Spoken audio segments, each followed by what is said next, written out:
2019년 12월 중국 우한 지역에서 발생한 바이러스성 호흡기 질환 코로나19로 전 세계가 몸살을 앓고 있습니다. 사스, 메르스, 신종플루 등 호흡기 질환은 바이러스의 전염력에 따라 차이는 있지만 침이나 공기 중 전파를 통해 사람과 사람에게 전염됩니다. 이 중 일부는 퇴치되고 일부는 계절성 독감으로 살아남으며 인간들 사이에 자리를 잡기도 합니다. 코로나19는 아직 구체적인 원인과 병증의 진행, 그리고 사람에게 미치는 영향 등이 모두 밝혀지지 않은 채로 빠르게 전파되고 있습니다. 메르스처럼 어쩌다 유행하는 지역 내 질환으로 머무를지 아니면 사스처럼 한 번의 광풍으로 끝이 날지 알 수 없습니다. 신종플루와 같이 계절성 독감으로 매번 다시 만나게 될지도 알 수 없는 일입니다. 모든 것이 불확실할 때 사람이 할 수 있는 일은 오직 하나, 진심을 다하는 일입니다. 외부에 감염원이 있을 때는 유증상 질환자를 빠르게 가려내고 국경 근처에 묶어두는 일이 최선입니다. 세계보건기구에서 밝힌 바와 같이 국경을 폐쇄하는 일은 병의 유입을 막는 데 별다른 도움이 되지 않습니다. 특히 특정 국적을 가진 사람을 막는다고 해서 해결될 일도 아닙니다. 이것은 수차례의 감염증을 겪으며 밝혀낸 의학적 진실입니다. 감염원이 내부로 들어온 이후에는 접촉 경로를 빠르게 파악해서 질환에 걸릴 가능성이 있는 사람들을 되도록 지역사회와 격리해야 합니다. 국경을 폐쇄하거나 환자에 대한 혐오 정서를 드러내는 일은 이 단계의 감염 관리를 어렵게 만들어서 결국엔 지역사회로의 감염을 더 빠르게 만들 뿐입니다. 지금 우리 정부는 4만 건 이상의 질환 의심자를 검사하며 지역사회로 감염되는 것을 필사적으로 막고 있습니다. 감염자가 급격히 늘어나고 있지만 아직은 감염원이 누구인지 알 수 있는 시점으로 지역사회 감염을 막을 수 있는 마지막 기회라고 판단하고 온 힘을 기울이고 있습니다. 질병관리본부는 지역사회로의 감염을 막기 위해 역학조사를 통해 감염 경로를 파악하고 감염 위험이 있는 사람들을 분류하여 검사하는 한편 격리시키고 있습니다. 하지만 전적으로 그 일에만 매달리고 있는 것은 아닙니다. 지역 감염으로 진행될 경우를 대비해서 백신과 치료제를 개발하는 일에도 마찬가지로 힘을 쏟고 있습니다. 감염자들 사이에 더 이상의 연결고리를 발견할 수 없을 때 지역사회 감염이 시작됐다고 판단합니다. 이 시기가 되면 더 이상의 검역이나 역학조사 등은 필요가 없게 됩니다. 독감에 걸렸을 때와 마찬가지로 질환이 나타나면 병원에서 치료를 받는 것 외에 따로 국가가 나서서 예방할 수 있는 단계는 벗어나게 됩니다. 개인위생을 철저히 지키고 병원 치료를 받는 것에 전념해야 하는 시기가 곧 올 수도 있습니다.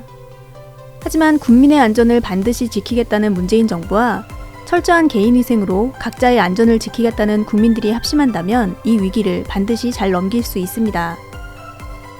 문재인 정부는 아직 포기하지 않았습니다. 감염원이 확인되는 마지막 순간까지 지역사회 감염을 막기 위해 최선을 다할 것이라고 생각합니다. 외신에서도 한국의 코로나 확진자 수가 많은 것은 문재인 정부의 높은 투명성과 개방성 때문이라고 평가하고 있습니다. 감염자에 대한 역학조사를 포기한 미국과 일본에서 지역사회로 광범위하게 바이러스가 퍼지고 있다는 징후가 속속 드러나고 있습니다. 지금 문재인 정부가 감염자를 찾아내고 격리하는 것에 사활을 걸고 있는 것은 아직까지 적절한 치료 방법을 찾지 못했기 때문이기도 합니다. 최대한 지역사회 감염을 막아 전문가들이 치료법을 개발할 시간을 벌어주는 것이 정부의 역할이며 국민의 생명을 지키는 길입니다. 지난 13일부터 25일까지 코로나19를 검사한 총 숫자는 한국 44,157명, 일본 1,890명, 미국 445명입니다. 인구 대비 검사 비율을 따져보면 한국은 1,173명당 1명, 일본은 6만 7천명 중에 1명, 미국은 74만 명 중에 1명입니다. 우리가 일본보다 60배, 미국보다 700배 가까이 더 많은 검사를 했습니다.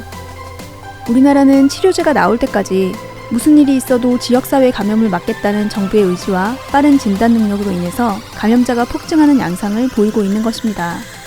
확진자가 늘어난다고 해도 정부가 발견하지 못한 감염자들이 지역사회를 돌아다니는 것보다는 훨씬 더 안전합니다. 게다가 우리나라의 보건의료 수준은 전 세계에서 인정받을 정도로 뛰어납니다. 의료보험 제도와 문재인 케어의 성공적인 정착으로 의료비 또한 세계 어디에서도 유례를 찾아볼 수 없을 정도로 저렴합니다. 존스 홉킨스 대학과 영국의 이코노미스트가 공동 개발한 세계 보건 안전지수라는 것이 있습니다. 세계 195개국을 대상으로 각 나라의 보건 수준이 얼마나 잘 갖춰져 있느냐를 판단하는 지수입니다. 우리나라는 2019년 70.2점으로 전 세계 국가들 중 종합 9위를 차지했습니다. 병을 조기에 발견하고 대응할 수 있는 탐지 영역에서 92.1점으로 세계 5위, 그리고 병을 발견한 후 대응하는 영역에서 71.5점으로 세계 6위를 차지했습니다.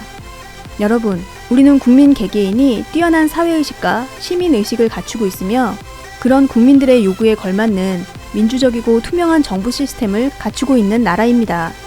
의료 시스템과 보건 능력 또한 세계에서 손꼽힐 만큼 우수한 나라입니다.